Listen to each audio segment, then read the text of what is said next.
Election Commission of India, its members, power and functions. This article is important for GS paper 2. What is Election Commission of India? The Election Commission of India is an autonomous constitutional body which is responsible for administering union and state election process in India. Election commission of India एक autonomous constitutional body है जो कि India में union और state के लिए election conduct कराने के लिए रिस्पॉन्सिबल है. It was establish on 25 January 1950, celebrated national voters day. Election commission of India 25 जनवरी 1950 को इस्टेब्लिश किया गया. 25 जनवरी को नेशनल वोटर्स डे के रूप में सेलिब्रेट किया जाता है. This secretariat the secretariat of the election commission is in New Delhi. Election commission का हेडक्वार्टर न्यू दिल्ली के अंदर है. Election commission conduct election to the Lok Sabha, Rajya Sabha, state legislative assemblies and the office of president and vice president in the country. Election commission of India Lok Sabha के लिए, राज्यसभा के लिए, state legislative assemblies, president and vice president office के लिए election conduct कराता है. It not conduct elections to the panchayat and municipality in the states. For this, the Constitution of India provide for a separate state election commission. Panchayat and municipalities के लिए elections conduct कराने का work election commission of India का नहीं है. पंचायत और municipalities के लिए इलेक्शन कंडक्ट कराने के लिए सेपरेट स्टेट इलेक्शन कमीशन यहाँ पर प्रोविजन किया गया है. कॉन्स्टिट्यूशनल प्रोविजंस क्या क्या है इलेक्शन कमीशन ऑफ इंडिया से related? Part 15, Article 324, 329, it provision for elections and establishes a commission. Constitution का पार्ट 15 के अंदर आर्टिकल 324 से 329 तक इलेक्शंस एंड इलेक्शन कंडक्ट कराने के लिए इंडिया में इलेक्शन कमीशन इस्टेब्लिश किया गया और इससे रिलेटेड सारे प्रोविजन आर्टिकल 324 से 329 में प्रोविजन किया गया है. Article 324 superintendent direction and control of elections to be vested in an election commission. Article 324 के अंदर प्रोविजन किया गया है कि इलेक्शंस का सुपरिंटेंडेंट डायरेक्शन एंड कंट्रोल का जो वर्क होगा वो इलेक्शन कमीशन ऑफ इंडिया के पावर इससे रिलेटेड पावर होगी. Article 325 no person to be ineligible for inclusion in or to claim to be included in a special electoral roll on ground of religion, race, caste और sex. Article 325 के अंदर provision किया गया है कि religion के base पर, cast, sex, race के बेस पर किसी भी पर्सन को इलेक्टोरल सिस्टम में इंक्लूजन या फिर उसको एक्सक्लूड नहीं किया जाएगा और स्पेशल या इलेक्टोरल रोल के ग्राउंड पर अगर वो इंक्लूड होने का क्लेम करता है तो ऐसा नहीं किया जाएगा और उस तरह के पर्सन को इन एलिजिबल डिक्लेयर नहीं किया जाएगा. इट मीन्स किसी भी पर्सन को रिलीजन, रेस, कास्ट और सेक्स के बेस पर इन एलिजिबल डिक्लेयर नहीं किया जाएगा. Article 326 elections to the house of the people and to the legislative assembly of state to be based on adult suffrage. Article 326 के अंदर provision किया गया है कि हाउस ऑफ पीपल के लिए जो भी इलेक्शंस कराए जाएंगे और स्टेट लेजिस्लेटिव असेंबलीज के लिए जो भी इलेक्शंस कराए जाएंगे वो अडल्ट सफरेज के बेस पर होंगे. Article 327 power of parliament to make provisions with respect to elections to legislature. Legislature के इलेक्शंस के रिस्पेक्ट में यहाँ पर पार्लियामेंट को पावर दी गई है आर्टिकल 327 के अंदर. Article 328 power of legislature of a state to make provision with respect to elections to such legislature. Article 328 के अंदर कुछ स्टेट की लेजिस्लेचर को पावर दी गई है कि वो लेजिस्लेचर से रिलेटेड इलेक्शंस के रिस्पेक्ट में प्रोविजन कर सकता है. Article 329 bar to interference by court in electoral matters. Article 329 के अंदर प्रोविजन किया गया है कि इलेक्टोरल मैटर में कोर्ट इंटरफेयर नहीं करेगा. यही वजह है कि इंडिया के अंदर इलेक्शन कमीशन ऑफ इंडिया पर जिस तरह से क्वेश्चंस रेज किए जा रहे हैं इसमें सुप्रीम कोर्ट या हाई कोर्ट एक्शन इतना आसानी से नहीं ले पा रहा है बिकॉज आर्टिकल 329 के अंदर प्रोविजन किया गया है कि कोई भी कोर्ट इलेक्टोरल मैटर में किसी भी टाइप का इंटरफेयर नहीं कर सकता. Structure of election commission of India. Originally, the Election Commission had only one election commissioner, but after the Election Commissioner Amendment Act in 1989, it was made a multi-member body.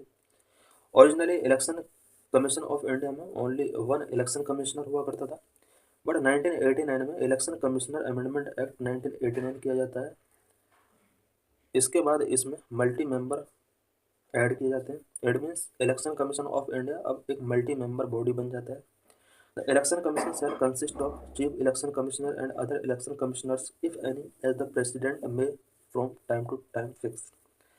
Current में election commission chief election commissioner and other election commissioners से consist होता है। Time to time president चाहे तो इसके numbers को increase या decrease कर सकता है। Presently it consist of the chief election commissioner, two election commissioners, एक चीफ इलेक्शन कमिश्नर है करंट में और टू इलेक्शन कमिश्नर्स है। At the state level the election commission is held by the chief electoral officer.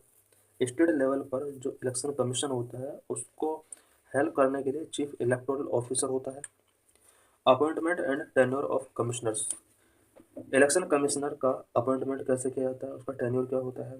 The president appoint chief election commissioner and election commissioners according to the chief election commissioner and other election commissioner appointment condition of service and term of office act 2023।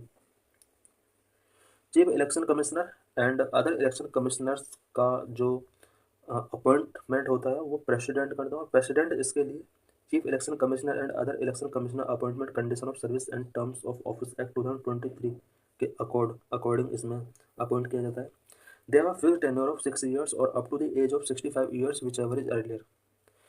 Election commissioners का tenure 6 year का होता है और 65 years तक वो अपना service provide कर सकते हैं। The salary and conditions of service of the Chief Election Commissioner and Election Commissioner will be equivalent to that of the Supreme Court judge। Chief election commissioner और अदर कमिश्नर्स की salary and conditions supreme court के जज के equivalent होती हैं। Removal process, election commission member can resign anytime or can also be removed before the expiry of their term। Election commission के member any time resign कर सकते हैं। The chief election commissioner can be removed from office only through a process of removal similar to that of Supreme Court judge by the Parliament, while election commissioners can only be removed on the recommendation of the chief election commissioner। Chief election commissioner को का जो removal process है वो supreme court के जज के removal process के similar है। इट मीन्स पार्लियामेंट के थ्रू इसको रिमूव किया सकता है, बट इलेक्शन कमिश्नर्स को रिमूव करने के लिए पहले चीफ इलेक्शन कमिश्नर का रिकमेंडेशन की यहाँ पर नीड होगी। लिमिटेशंस क्या क्या क्या है।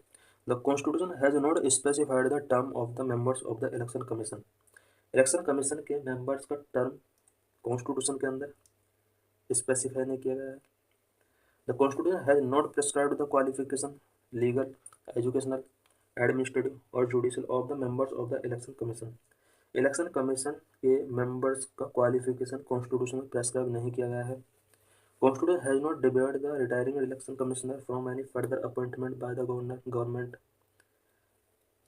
रिटायरिंग इलेक्शन कमिश्नर को गवर्नमेंट के द्वारा फर्दर अपॉइंटमेंट के लिए डिबेयर नहीं किया गया, इट मीन्स उसको री अपॉइंट किया जा सकता है। What is the procedure to appoint election commissioner, election commissioner को अपॉइंट करने का क्या प्रोसीजर है। The chief election commissioner and other election commissioners appointment conditions of service and term of office bill 2023 outline the current procedure for appointment। Chief election commissioner and other election commissioner के appointment के लिए appointment condition of service and term of office bill 2023 के अंदर current procedure यहाँ पर outline किया गया है।